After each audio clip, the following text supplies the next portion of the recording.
Yes! Meron kaming kangkong. Sarap! Nagluluto ako ng adobong kangkong. Cooking oil, garlic, onion, tomato,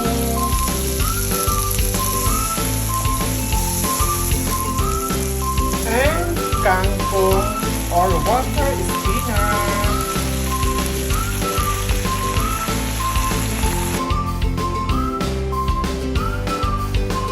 And water,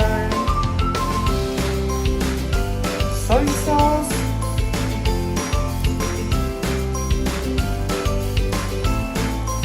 laurel, and vinegar. Adobong kangkong. Yummy, yummy!